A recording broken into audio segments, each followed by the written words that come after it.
ملک میں جہاں مہنگائی کی ڈائن نے عوام کی زندگی اجیرن بنا رکھی ہے، معیشت زبوں حالی کا شکار ہے، امن عامہ کی حالت ہر گزرتے دن کے ساتھ مغطوش ہوتی جا رہی ہے، آئی ایم ایف اپنی شرائط پر قرض دینے پر مصر ہے، دوسرے ممالک نے آنکھیں پھیر لی ہیں، وہیں ہماری سیاسی جماعتوں کے درمیان سیاسی غلطیاں کرنے کی جنگ جاری ہے اور ہر کوئی بلنڈر کرنے میں دوسرے سے سبقت لے جانے کے لیے کوشاں دکھائی دیتا ہے۔ سیاسی جماعتوں کی حکمت عملی کو ہدف تنقید بناتے ہوئے سینئر صحافی مظہر عباس اپنے تازہ سیاسی تجزیے میں کہتے ہیں، لگتا ہے وزیر اعظم شہباز شریف کو اب یقین سا ہو چلا ہے کہ وہ آئندہ اس منصب پر شاید نہ آ سکیں اور وزارت اعلیٰ تخت پنجاب بھی مشکل میں ہے تو کیوں نہ ریاست بچاؤ سیاست مکاؤ مہم کے تحت ایسے اقدامات کیے جائیں، اگر وہ نہیں تو پھر کم از کم آئندہ حکومت اپنوں میں سے تو کسی کے نصیب میں نہ آئے۔ وہ جو کہتے ہیں نا، ہم تو ڈوبے ہیں صنم تم کو بھی لے ڈوبیں گے کے فلسفے پر اب وہ عمل پیرا ہیں،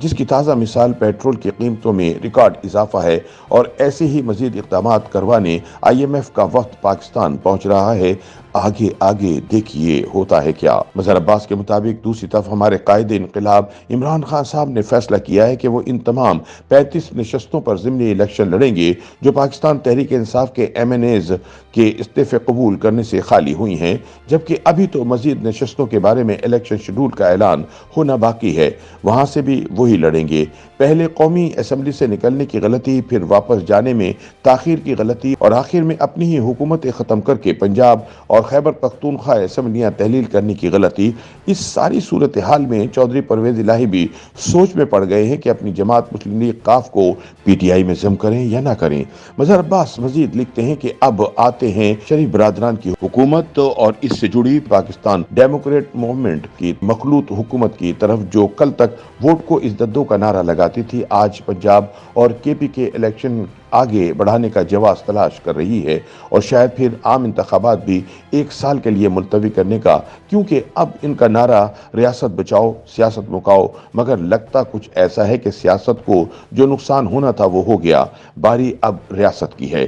مظہر عباس کہتے ہیں کہ اب اس مقابلہ برائے سیاسی غلطیوں میں کون کامیاب ہوگا اور کس کی غلطیوں کا فائدہ کسے ہوگا، اس کے لیے تھوڑا انتظار کرنا پڑے گا۔ آخری فیصلہ بہرحال وہی کرتے ہیں جو کرتے آئے ہیں، ویسے ہم دل پشوری کے لیے کہہ سکتے ہیں عوام فیصلہ کریں گے۔ اب آتے ہیں اس طرف کہ اس مقابلے میں اب تک کس سے کتنی غلطیاں سرزد ہوئیں اور اس کا فائدہ کس کو ہوا۔ آپ لوگ اپنے اپنے حساب سے پوائنٹس دیتے جائیں، نتائج کا اعلان بہرحال الیکشن کمیشن آف پاکستان کرے گا، جیسا کہ کراچی میں 18 سے 20% ٹرن آؤٹ کے بعد نتائج کی تاخیر کے نتیجے میں ہوا۔ مظہر عباس کہتے ہیں کہ پہلے قائد انقلاب کی غلطیاں 2018 میں الیکشن ہوئے تو اسٹیج تیار کیا جاتا رہا، میاں نواز شریف نااہل قرار دیے جا چکے تھے، اب تو واقعی ایسا لگتا ہے کہ پاناما لیکس ہی ان کے لیے ہوئی، کیونکہ کئی 100 افراد کے نام آئے مگر میاں صاحب کو سپریم کورٹ نے پہلے نااہل کیا اور پھر انہیں احتساب عدالت سے سزا ہوئی۔